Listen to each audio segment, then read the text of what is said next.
হলো বাংলায়। তো এনডিএতে যোগদান নিয়ে এখনো বলছেন, সেটা নিয়ে কোনো আলোচনা হলো? আবু তাহের এবং খলিলুর রহমান। না না, ওনারা আমাদের সাথেই আছেন। এইটা দেখুন, এগুলো ফেক, প্রচুর আলোচনা হয় এখন, অনেক কথা হাওয়ায় ওড়ে। কিছুদিন আগে চারিদিকে ধোঁয়ায় ধোঁয়া উড়ছিল, এখন কথা হাওয়ায় উড়ছে। আচ্ছা, অনেক কিছু হয়, সেগুলো নিয়ে এখন ভাবলে হবে না। আমরা 20 জন ছিলাম, আমরা 20 জন আছি, ইনফ্যাক্ট বাড়তেও পারে। দিদি আজকের কি রকম কথা হলো? বাড়তে পারে, বাড়তেও পারে, কেন নয়, বাড়তেও পারে। 8 জন আছে, আরো কজন আসবে? 4 জন আছে, বলতে পারছি না কজন আসবে, বাট বাড়তেও পারে। দিদি বুঝে নিন এবার।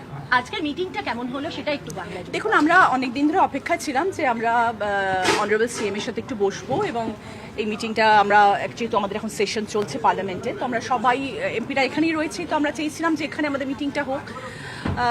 তো সেই জন্যেই আজকে উনি এসেছিলেন, এবং এটা অনেকদিন ধরে আমাদের একটা পেন্ডিং মিটিং ছিল, যেটা হলো আজ। এবং আমাদের সকলের অনেক প্রশ্নের ঝুলি নিয়ে আমরা ছিলাম সবাই, আমাদের কনস্টিটিউয়েন্সি ডেভেলপমেন্টের ব্যাপারে কীভাবে আমরা এগোবো, কীরকম ধরনের কাজ আমাদের করলে আমরা কাজ করে এগোতে পারবো, যেহেতু আমাদের এখন একটা বড় ব্রেক হয়েছে, এবং আমরা যেহেতু এখন আগের সরকারের সাথে নেই, আমাদের নতুন সরকারের পাশে আমরা রয়েছি, এবং আমরা নতুন সরকারকে সাপোর্ট করছি।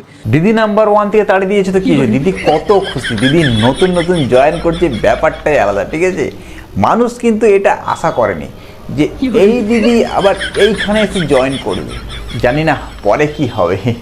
দিদি মোটামুটি কেউ খুশি হোক না, দিদি কিন্তু হেভি খুশি। ঠিক আছে, দিদি নাম্বার 1-এর আর কোনো দরকার নেই।